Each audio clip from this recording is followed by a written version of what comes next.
our amazing panelists today. I want to just talk about a little bit more about this event and how it came to be. So this is the second ICU BIPOC Professionals and Predominantly White Occupations event hosted by Career Services, the MLDO, and the Alumni Association. And this event was created in response to an article published by the Economic Policy Institute in June 2021 entitled Racial Representation in Professional Occupations. And what the EPI found that many occupations that require a bachelor degree are also the occupations that have the biggest lack of diversity. They are also the ones that are predominantly white occupations. And so this event was designed to provide representation for students that are interested in these occupations, that lack diversity, while also recognizing alum that are excelling and doing amazing work and breaking barriers in these occupations as well. So in tonight's panel, we will be examining our alums' experience in the finance sector, which as of 2020, 2021 was 71% white, 8% Hispanic, and 7% Black. So welcome everybody. And now I'm going to get to introduce our great, fantastic panelists. I have with me Everett Phillips Jr., who graduated class of 2017. He has an MBA and is currently working as a financial advisor for Northwestern Mutual. I have Christopher Venant, 2019. He's a financial services consultant with TIA Bank. I have Phoebe Kaneda Coleman, graduated in 2009, Vice President of Debt Capital Markets with the FIG Origination with TD Securities. I have Christian Jacques, class of 2018, and MSL, Masters in Law, Assistant Vice President of Okapi Partners, LLC. And I have Tess Senior, 2020, agency owner of Goosehead Insurance Agency, co-founder and program manager of SWAH Leasing, and co-founder of SWAH Cleaning Company as well. Welcome, panelists. And to start off our panelists, we have one question to help start us off. And that's, after graduation, what did your professional path look like? What steps did you take to enter the field you're in today? And what is your number one most meaningful tip for us to continue our journey into the career world? So I'm going to start with Tess. Tess, can you provide an answer to that question?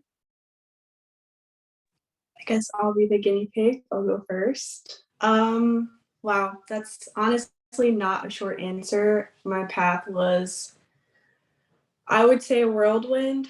I majored in biology and I minored in computer applications, which is a far cry from what I'm doing now. I was lucky enough to have people around me in my developmental years that pretty much showed me the ropes in business. So I have more so hands-on experience. I'm not like Everett with an MBA, but I'm working towards that. During the pandemic, I was working in the hospitals, and honestly, it was terrifying. And I did not feel like there was enough support for first responders in order for it to be fulfilling for me personally. And kudos to any other first responder that felt that. So I pivoted, which is definitely my strong suit. So I relied on familial support. Me and my family have been in the car business for almost 15, 20 years, and insurance goes hand in hand with that. So it was always in the plan. I just did not expect it to be this soon. So I pivoted into insurance. We launched, I want to say, May of last year, and we're doing really well, I'd say. And as for the leasing company, that's been established since 2015. We partner with multiple auto brokers and dealerships on Long Island, like the Atlantic Auto Group and Empire Auto Group, which is basically every dealership on Long Island currently. And yeah, we've been doing pretty well in that too. As for the cleaning company, that one is also a baby. It's about 2 years old. And I kind of meshed everything that I did together. So everything kind of like, it's symbiotic. So I have cleaning contracts with the dealerships that I am currently partnering with, and also other big name businesses that everyone has probably heard of, like the franchise Gold's Gym. I landed about 5 or 6 of their contracts recently this year. So I'm not sure if that answers that question, but yeah, that's basically my path. Very different from what I graduated for, but my strong suit is definitely pivoting, I'd say. That's a really interesting path, Tess. Thank Yeah. you so much. That's really interesting. From bio straight into car financing, insurance, and cleaning. That's really dope. That's really Yeah. dope. Everett, how about you? What did your path look like, and what steps did you take to enter your field today? And what would be the #1 tip that you could offer to us? So yeah, my route to financial advisement was pretty different as well. I graduated at Cortland with an exercise science major, with a minor in sport management. So again, far cry from finance. However, the management classes that I picked up in my junior year of college really kind of piqued my interest, and I fell out of love with the sciences. However, I was already kind of knee deep in exercise science, chemistry, and bio, and physics and all that good stuff that I didn't want to quit just yet. So I decided to apply for grad school. Unfortunately, I didn't get in my first time around. They told me that my chemistry grade was a little weak, so I decided to go back and then get my chemistry grades up as well as my anatomy grade. I went back to Orange County Community College in Middletown, New York, got those 2 classes or 3 classes out the way. That next semester I applied and I started to get some interviews. And in those interviews, I got really, really frustrated with the nitpicking of my physics grades. Like I got an A and a B plus. However, it was a 3-credit course and not a 4-credit course. And because of that 1 credit, mind you, I did take a lab at Cortland. They wouldn't allow me to submit the description of my class and my coursework there. So I was unfortunately unable to get accepted into PT school. And that was kind of like the last straw for me, because it was just like I worked really hard to get my grades up and be able to go. And mind you, I didn't do bad in Cortland. I had a 3.3. But I said, okay, well, if science isn't the route, maybe the sport management, having that interest will go be the best route for me. So I decided to bolster my minor and go get an MBA in Albany, New York. I was a admissions counselor at Russell Sage College, where I got my master's. They were able to help me pay for school, which was a really, really good blessing. I appreciate them for that. And in my last year of my master's program, I found the internship here at Northwestern Mutual. And within that internship, I racked up a few accolades, became a top 10 intern in the country, and they were able to offer me a full-time position. So I've been here for the last 3 years. I love what I do. I love meeting new people and seeing how I can be a resource for them financially. But I would say my #1 most meaningful tip for anyone in this journey in the career world is to never give up. Essentially, like there's going to be hills, there's always going to be hiccups and things like that. And I think Tess and I could be perfect examples of being able to pivot, right? Like sometimes we go to college and we think we know what we're going to do at 18 years old. However, things change, like life changes, your interests change, and don't be afraid to take that jump and take that leap of faith and go to something different that actually interests you, because you never know, that might be the best decision you make. Thank you. That is certainly great advice. A lot of the stuff that we tell students on our appointments is be open to possibilities, be open to that pivoting, and just be ready for when life tells you you need to move over to a new direction. Those are really incredible stories. Phoebe, what about you? After graduation, what did your professional path look like? What steps did you take? And what tips could you give us for continuing into that field? Yeah, and thanks, Jacob and Jonah, for having me on the panel today. Excited to be here. I graduated in 2009, which compared to the other folks on the panel, I feel like the old lady.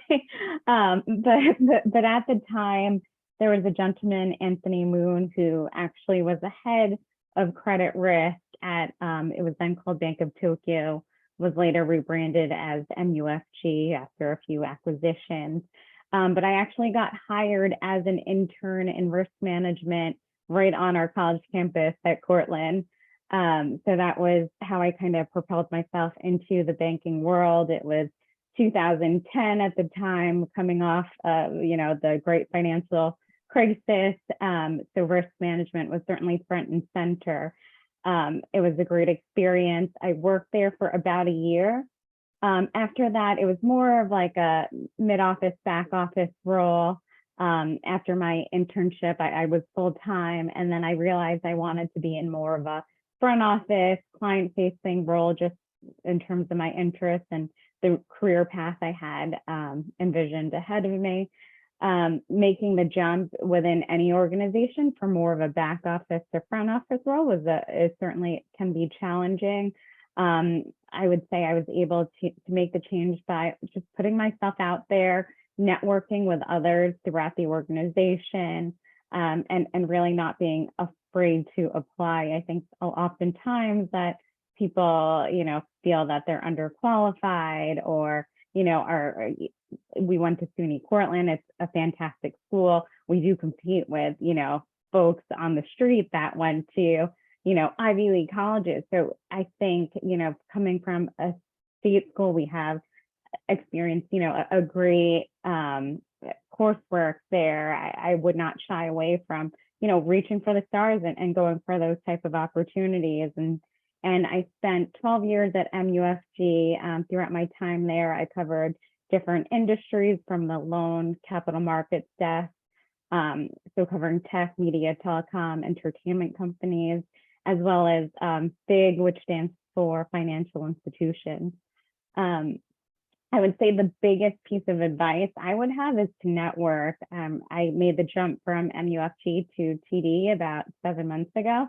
And that was through a former colleague that had made the jump a year prior and had this great opportunity. And so the biggest point in my career, whether it was getting that first internship from Anthony Moon, who was a previous alumni, to my current job now, is just tap your network. And, for those that are on the, listening into the panel today, feel free to reach out to me if you have questions, but anybody else, I'm sure is open. And if there's any questions you might have about finance or banking or insurance, you have great resources in front of you. Thank you, Phoebe. That is an incredible story as well. It's pretty awesome how you use your network to kind of move throughout the finance industry and the banking industry. I tell students a lot, networking is key. It's not what you know, but it's who you know in order to really get yourself those positions. It's really awesome to hear how you've leveraged that. Christian, what about you? What did your professional path look like? What steps did you take to enter the field? Hi everyone. So I'll give some of the background story. So I went to SUNY Cortland and graduated there. I majored in business economics. As mentioned, coming out of SUNY Cortland, we're competing out there with some tough business schools. So we're, like to call it the dangerous underdog. We have to get in there, make a name for ourselves. To give you what my career path looked like. When I left Cortland, I knew I wanted to go into finance. I know I wanted to get into the corporate advisory side of things. But honestly, even getting an interview with a company was a process. What the company I'm with now actually joined as an analyst there, working on shareholder outreach, a member of their call center team essentially. And from there, my superiors, my managers, different colleagues realized that I had potential. And from there, I worked on some few transactions, became an associate. As an associate, worked on a few other transactions, worked on our mergers and acquisitions group. I, to some extent, lead a portion of our special acquisitions group.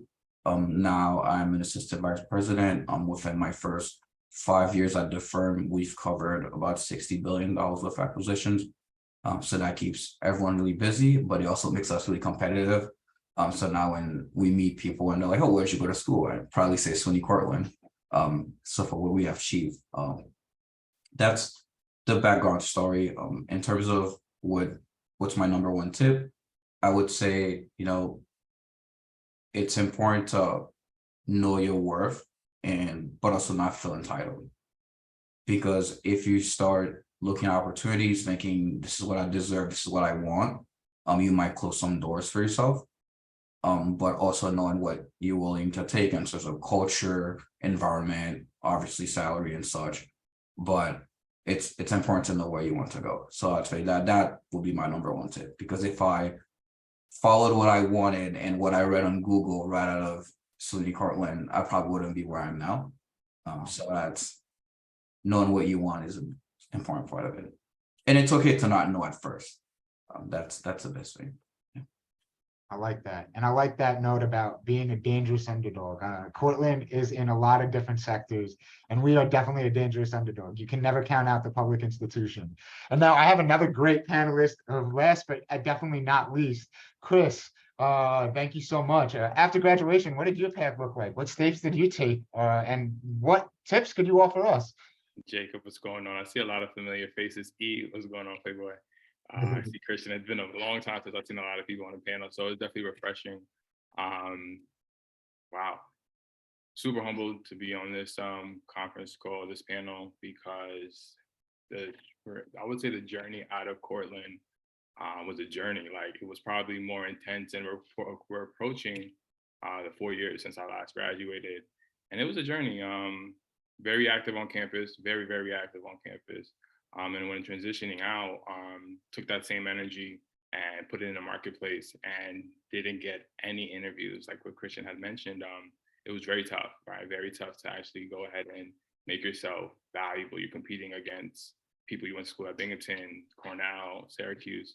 So really the biggest two things, and this is going to tie into the story, but the biggest two things I would say is going to be humiliation and value creation.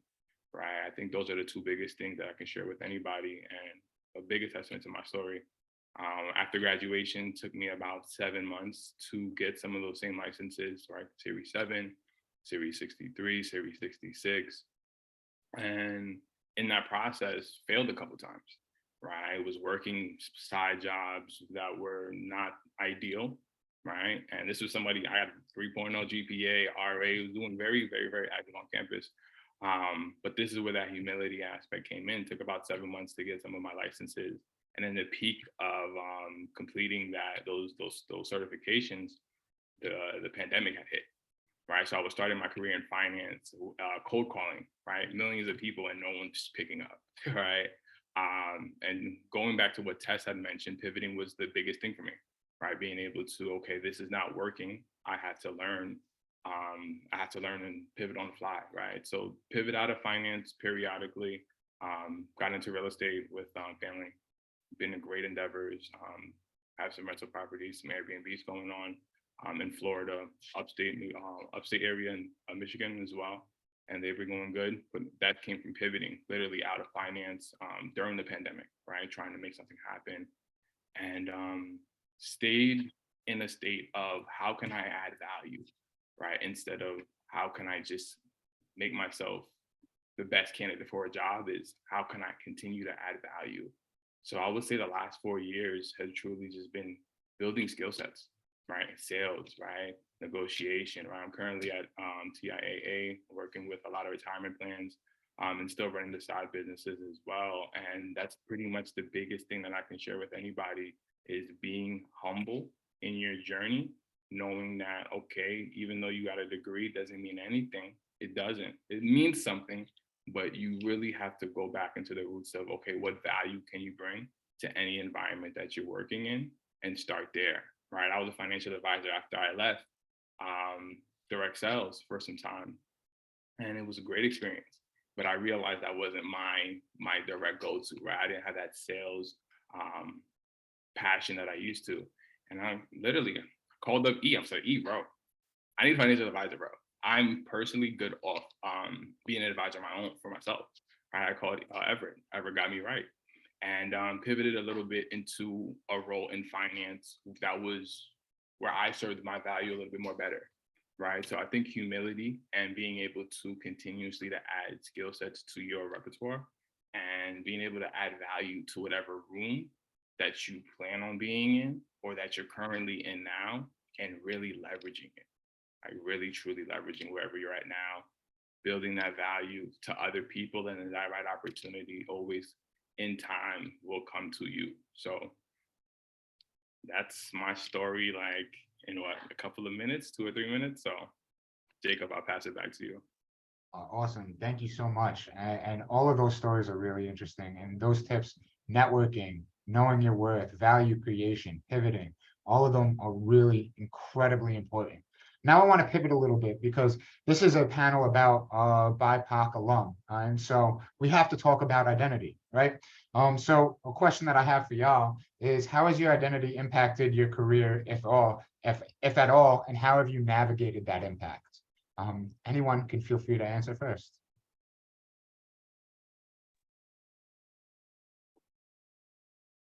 I'll go first again.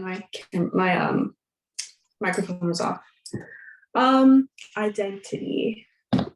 I think for me, my age is, obviously you can tell I'm Black by looking at me, but also people look at me and they see a 15-year-old. Like at first, like no one was taking me serious, and that was difficult for me in general, but I know that like sometimes being young can be a breath of fresh air.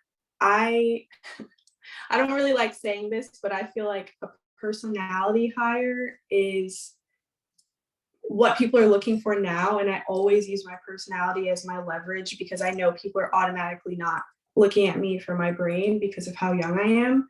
So I just went to actually, it was a home buyer seminar, and I've been chasing after this loan officer since October actually. And I knew once I got him, I would be getting his entire firm basically, which is 20 loan officers to send me business and like partnering.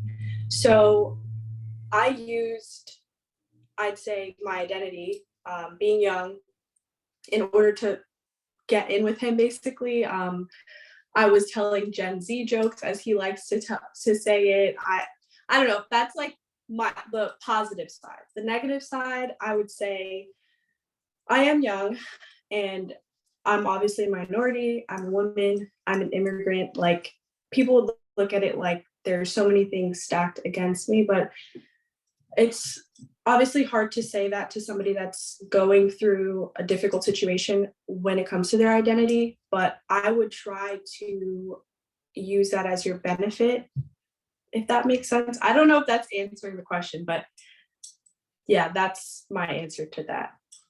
No, absolutely. I think it is using it as a benefit mindset instead of a deficit mindset. Absolutely. Yeah. Yeah, I'll be happy to jump in and add my 2 cents. You know, jumping into a role where for many years it was 7 white guys and me in terms of the junior pool, and really having to insert myself, while also kind of staying true to myself. I come from an immigrant Filipino family. So when I say build a network, I really mean it. It's not both my parents were nurses. I didn't have, you know, that aunt or uncle that got me that internship. It was really building it for myself, and, you know, whether that was within the organizations I worked for or attending different industry events. But I like how she mentioned, you know, using what could be somewhat perceived as a negative, being a woman or a minority, and playing that as a strength. I think in today's environment, there's so much focus on ESG, or environmental, social, and governance goals by both corporates and banks and finance companies, that it really has been front and center. And so, you know, as they look for more diverse candidates, I think putting yourself out there, but also staying true to yourself. I think, you know, I never tried to talk about basketball or golf, things I never cared about, just to try to fit in, but finding other ways to connect with people, whether it's you know, there's that personal connection when you're talking about TV shows or family or so many other aspects of life, to still form those connections where maybe at surface level, you might not have that kind of immediate, you know, similar path to how you got there. Like I'll say there's folks that I sit next to on the trading floor that have, it's to me, seemingly been groomed to be in finance from the time they were kids, and went to prep schools in New York City that spent $40,000 for a pre-K to go to, like a 3-year-old to go to school. And it's so wild to me.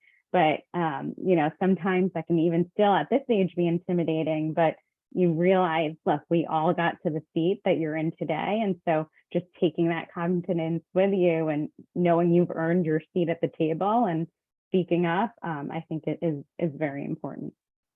I love that. Knowing you've earned your seat at the table and speaking up. That's a fire clip right there.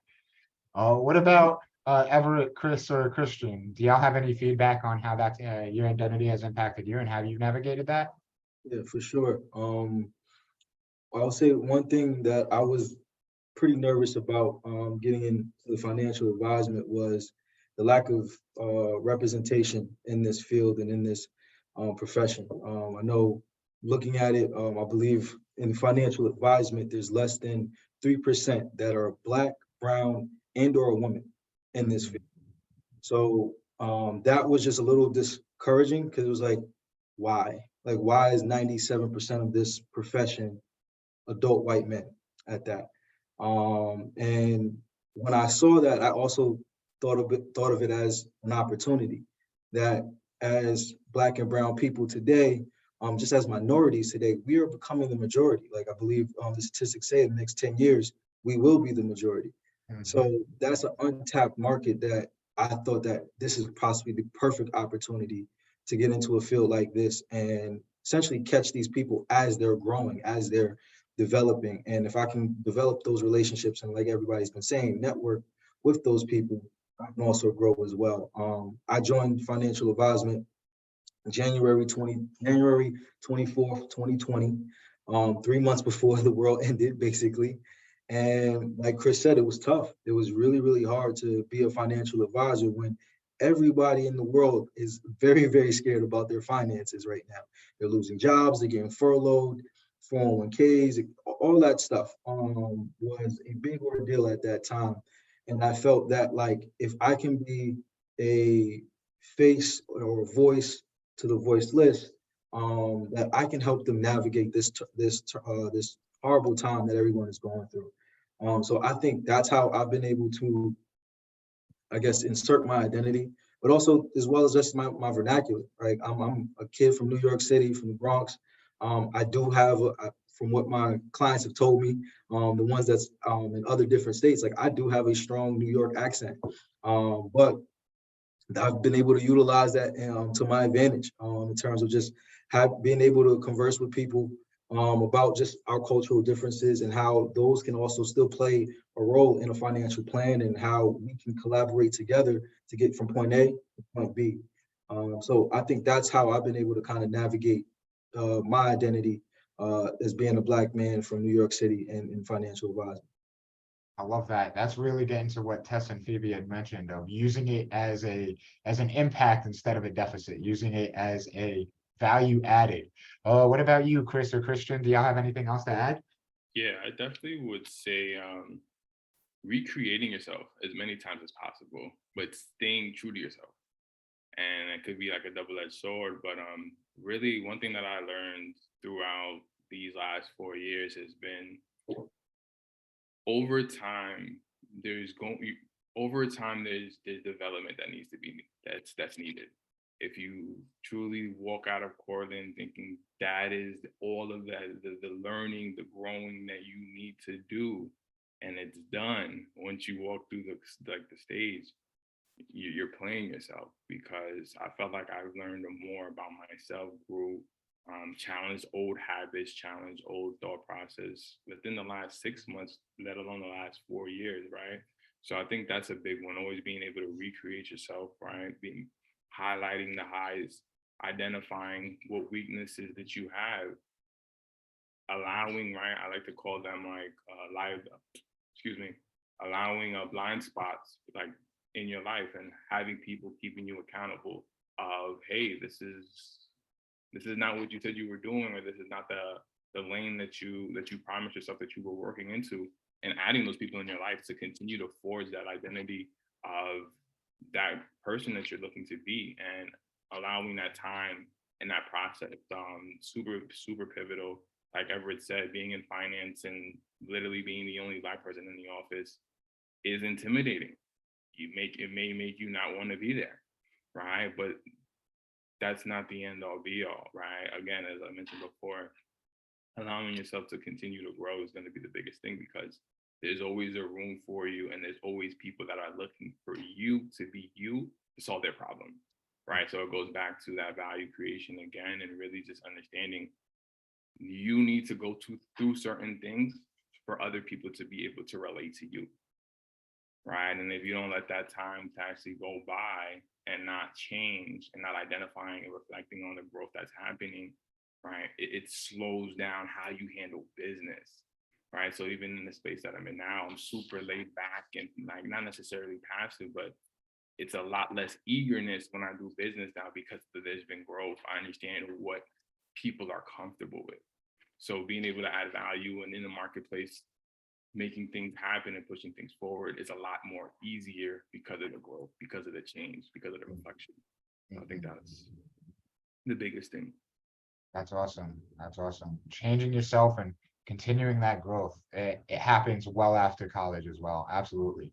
Christian, do you have anything else to add?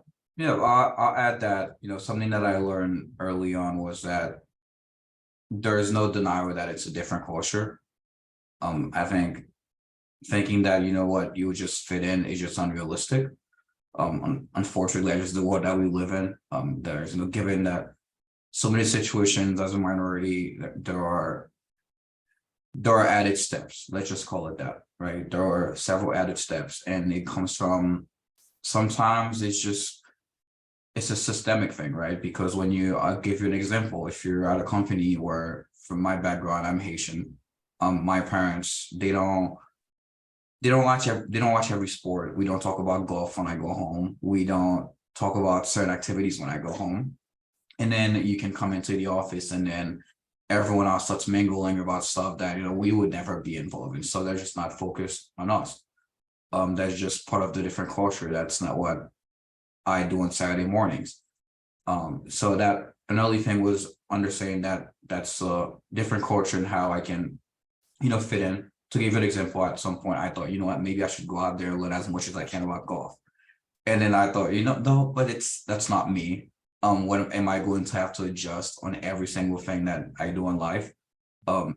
Then I realized that, well, as a minority, there are situations where it actually, you stand out a lot, for better or worse. You're the only African American person in the room, and I've learned to use that to my advantage. Just not to just network, but also I think our work just speaks for itself. Just like everyone mentioned, if we can produce, people will notice. If we have good results, people will notice. And now it gets to the point that, they're looking for us, right? So we stood out at first, and now they're waiting for us to stand out. And that's something that I learned early on. And the denial about culture was just a shock to me. That's what I would add. I love that. Really taking the time to build out and really doing what's right for yourself too. That's a great story. I saw a question I saw a participant raise their hand. So Nia, you had a question for the panelists. What would you like to ask them? Hi, my name is Nia. You guys kind of answered what the question was, but it was more like about identity and like being your authentic self. Do you feel like at any point during your job, like you had to change like the person that you are, or just had to do like a little like switch up of who you are in order to be accepted by your coworkers? Or do you feel like you being your authentic self is like what, how they respect you in a way? I would say being authentic is where you get the respect level, but there is a certain level of code switching, so to speak, right? Like, just like I said before, my New York accent, when I'm phoning, when I'm dialing other professionals to get an introduction meeting, like I do have to be mindful of my tone and how I say certain words and things like that. So there is a certain level of code switching there. But however, like once you get in front of these people, like be yourself, because that's how you get the respect level. And I don't know about you, but most people can, at least for myself, you can spot out a fake when you see it, right? When you can tell when somebody's being a little phony. So I think the best advice for that is be your authentic self, but just also know when to kind of turn it on and turn it off when needed as well. I can add one thing to that. I guess we have two answers. I can give you the nice answer, which is don't ever change for anyone. And then I can give you the realistic answer is that, sometimes you don't have to just change for work, you have to change for the industry. Always definitely remember who you are, but then realize that unfortunately to get our foot in the door, sometimes we have to pretend that we want to do something that we don't like to do. And that goes from whether it's in a corporate setting, whether that's in a recreational setting. The truth is that you probably meet more successful people on a business trip, on a yacht, on a caviar tasting. Would you like caviar? Probably that's not part of our culture. That's not the thing that we do. But sometimes we have to pivot. I think remembering who you are so you can circle back to it is very important, because people tend to get lost. And that's something that personally hurts me a lot when you meet a fellow, member of our community who tends to, forget their roots and forget that we've been through the same process, that we all have to go through the different steps, because often I would look up to that person. I'll say, hey, you're there. So if you can be there, no reason that I can go through the same process and go there as well.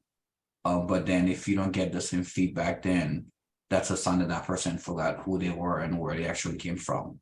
And I would never want to be that person to the next person looking up at us on this panel here, thinking, you know what, I'll reach out to this group in 3 months or 4 months or 5 months or 5 years. And then at that point, we're too successful to give them the time. So the person we are now is really important. Definitely want to piggyback on that, what Christian has said. It's true. People can literally get lost, like lose themselves when you're in that environment of money, right? And if this is like a business, like major, like panel, then you'll see it. And like no doubt about it, you'll definitely see it.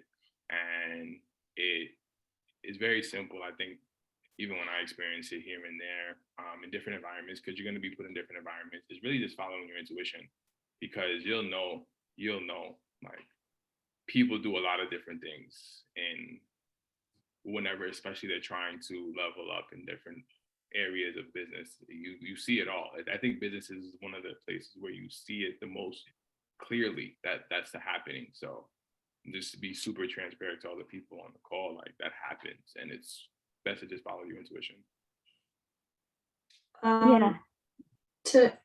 Sorry, go ahead. I think I talked over you. No worries. No, I'll just add, it like playing to the industry, what Christian said is, a piece of it, showing up to interviews well groomed, being on time goes a long way. Having table manners. I've had to do, interview lunches where I've had a prospective intern lick their fingers. So, there's certain things that, trust me, I spent many nights at Dark Horse, aside from, work culture, I know how to hang, but, you do have to kind of dress it up a little in a business setting. With that said, like there's been times where I've been told you should be more aggressive or to curse more to fit in. And I'm like, dude, that's just not me. I'm not, I will certainly go after clients aggressively. And, but in terms of, in the office, having that kind of beat your chest attitude is just never going to be me and not my style. So, finding that happy median of catering to the workplace you work in, but staying true to yourself is important. I don't think she's in here anymore, so I don't know if my answer will reach her. But if she does rewatch the recording, I would say it can get exhausting. And I've seen a lot of my friends go through that, where you're struggling between being the person that that they're going to choose to be their person, like to be successful in their eyes, and choosing yourself and what feels right to you. I feel like my industry I'm lucky in the fact that I get to interview the people that I want to work with. like I'm at the position now where I can be selective with the loan officers that I go after.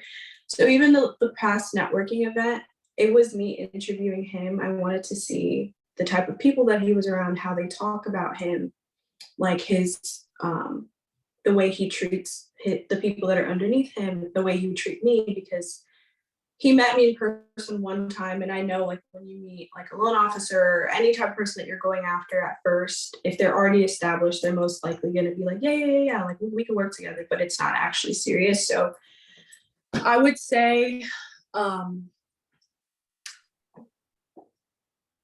I feel like staying true to yourself. I know this is the what Christian was saying. This is the easy answer and what everyone wants to hear. Staying true to yourself really has gotten me a lot farther than trying to fit into a box. And I did do golfing lessons and they did help. But when I met with the loan officer, I was like, honestly, I did this so I can get close to you. And I straight up told him, and now we're working together, and he admired my honesty because I'm not faking it. I'm like, I'm faking it, but I want to earn your business. And I'm never taking a lesson again because it's boring. So like, and I do still go golfing with him, but yeah, I would say stay true to yourself. It's hard, but yeah. And code switching is okay if it means not licking your fingers at the dinner table. That sounds like a crazy scenario. I can't even imagine. Somebody licking their fingers at an interview. Yeah. And he sadly did not get the job because my MD could not get over it.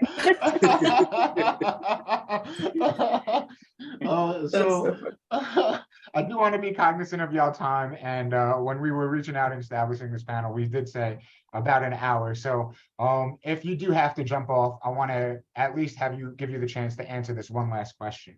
What is your favorite memory from your time at Cortland? The thing that you think back, always smile on, always warms your heart, and just you always call back to whenever you're hanging out, reminiscing on the good old times. Oh, that one's easy for me. That's Move. Just my involvement in Move, being an RA as well. Those two roles in my life has played a huge role. Like I still wear my Move shirt to the gym all the time. People always ask me like, "What is that? What does that mean?" And I love it. I love talking about that, and just essentially being a part of the Men of Value and Excellence pageant, Mr. Move, being a part of that first hustle and grind to get that event even just sanctioned by President Bitterbaum was a huge thing.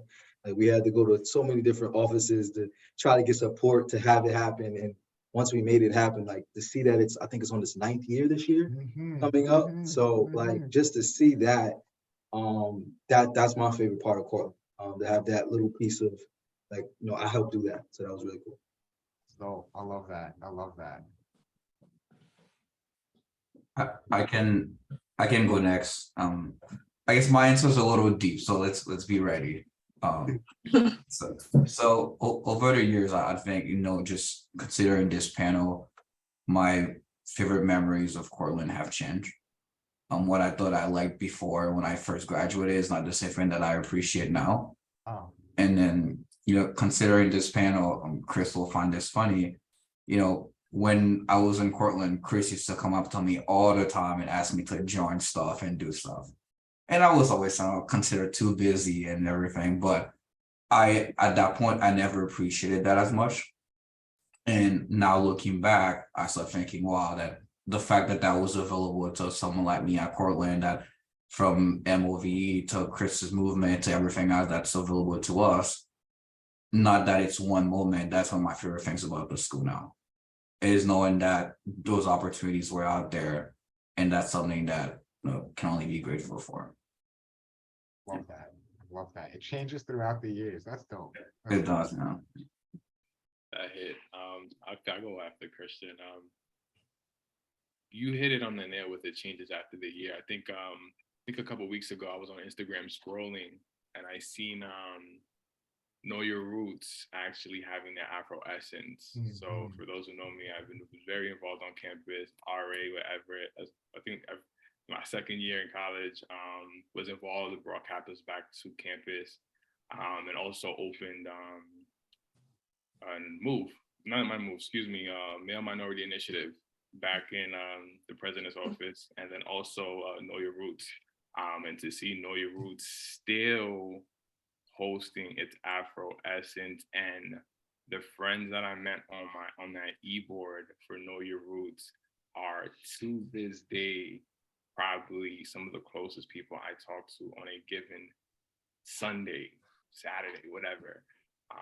Memories like that really cherish not just the fun moments in Cortland, because all of us have those, but the relationships that actually last the test of time. So really seeing Know Your Roots still active and new faces of people I never even met before running something that we literally thought about, created, and brought to campus is like the dopest thing ever. I love that. Yeah, I can jump in. I will say having those authentic friendships. Just last weekend, I went away there was a group of us, 6 women now with all of our kids together. There was like 9 kids in the house. All went to Cortland, just reminiscing about the good old days. Last year we did a ski trip, which we all actually learned to ski and snowboard through the elective at Cortland when we go once a week to Great Peak. So we always have a lot of laughs about us falling off the mountain, and actually taking that skill with us into our adulthood, and now getting together with young children. I love that. I love that. That's awesome. Lifelong friendships, lifelong relationships. Tess, what about you? Pretty much like similar. I miss having flexibility and being able to do stuff without putting it in a calendar. And also just like having your friends that close. I'm not as lucky as you are. Like a lot of my friends moved to different states, and I still keep in contact with them. I was just visiting 2 of them in Arizona a couple months ago. But yeah, just having them like that close, I don't think I appreciated it as much as I do now, honestly. And I would say student government kind of like opening my eyes to how my career could possibly be when it comes to dealing with certain things. So yeah, that was a really good memory too. I love that. I love that. Well, thank you, y'all. I have one more question for y'all, but before I ask you the question, which is like, what would be your final one-word piece of advice for students attending this panel? I do have somebody that wants to introduce themselves to y'all, doing amazing things on campus right now. She is a mover, she's a shaker, much like you, Chris, much like you, Everett, much like you, Tess, Christian, and Phoebe. Like, she's out here doing the things, doing the work. Nia, I'm gonna let you introduce yourself. Hi. My name is.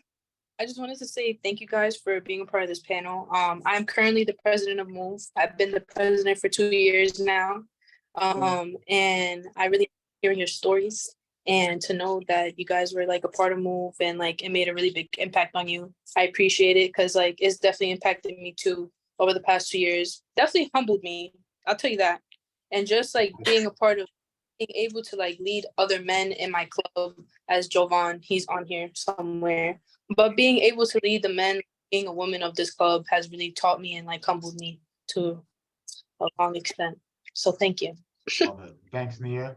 And last final words of advice, panelists. Last word of advice for people attending.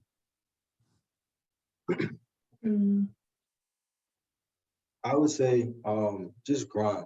Like, these are the years to grind. I love Like just don't worry about what your friends are doing. Everybody looks cool on social media, things like that, going away. But if you got something, you got a goal in mind, go after it, and go after it aggressively and be unapologetic about it. And one day you're gonna wake up in your 30s and you're gonna be well beyond the people that you saw, quote unquote, enjoying their best life, because you came out of college, you decided to grind for the early years, and now you have the rest of your life to enjoy. So I'll say, get out there and grind. Piggyback on that one, work. Work. And two things. It can't just be one, it's 2 things. it's your relationships matter more than anything else in this industry, whatever it is. I've seen it in real estate, I've seen it in finance. Relationships is the most important thing.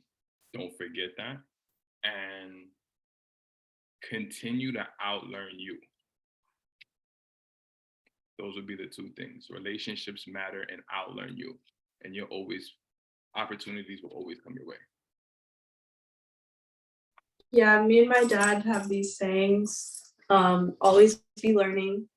SWAH, someone will always help. So basically find a mentor, find somebody that is where you want to be and stick to them like glue, which is what I've been doing these past couple of years, and it pays off. Whoever you're around, trust. Like someone knows exactly how to answer the question that you want to ask. Someone has been through everything that you're going through now. So, and don't be afraid to pivot. Those are my 3 things. Yeah.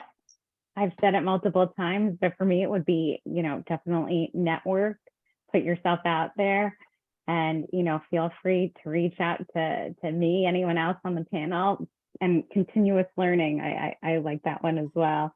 I think there's a saying where always be the dumbest person in the room and learn from those around you. I think in this industry, there are so many damn egos, and people just have to appear as the smartest person, doesn't let anyone around them speak. But if you, take some time to step back and listen and absorb what others around you know, I think that you can go a long way in your career. And I'll quadruple piggyback of everyone. I think what I'll say is my advice is to be ready. That's a big thing for me, just being ready, given that there's some stuff that's just undeniable. We're a minority in finance. In finance, you'll have to work long hours. So if finance is already long hours, we'll work extra long hours. So be ready to do that. We're ready to do it. It'll pay off. Be ready for your friends and your family not to always be aligned with you. I'm sure, given our culture, my parents just like to be home at 5. That part of our culture is 5 o'clock, work is done, you go home. In finance, it's just not, and any job now is just not the thing anymore. Most jobs, you don't work until 5 anymore. So it's be ready to sometimes not being aligned with family. And then given how, as a minority yourself, we face in finance, you might not have the same time for your friends. It might not be the same activities for your friends. And some of your friends might not quite understand that to start.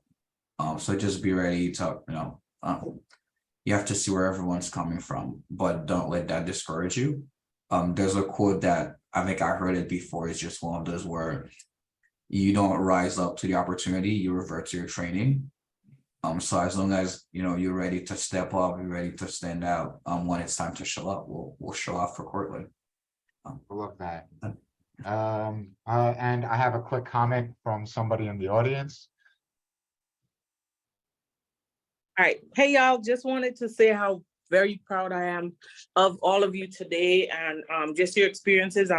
I'm most proud that as people of color, y'all even mentioning looking at things, looking at your identity in a positive way instead of a negative or help or way to hold on, baby, hold on. Or you're not looking at it as a way, as a step back. So I really love that y'all all said similar things, and I'm just proud seeing the faces on here. I know most of you, but I don't know everybody. But keep up the great work and just keep doing what you do. And come back for a reunion, which is July. So hopefully you can come back for a reunion. We're featuring a lot of groups, so pay attention to your emails. Thanks. Okay. Thank you so much for that wonderful, kind comment, Lima.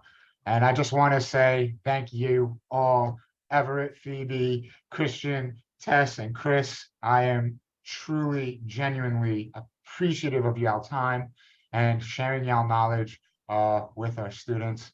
And we hope to spread around this recording with people so that they could hear the amazing knowledge that you shared and the tips. Appreciate y'all for your time. Please don't hesitate to reach out if you need anything. We help out alumni through every step of their career. So appreciate y'all. Take care. Stay blessed. Truly proud to be a Red Dragon with all of y'all out there in the world. Thank you. Thank for you. having us. Bye, Thank everybody. Everyone. Bye, guys. Great.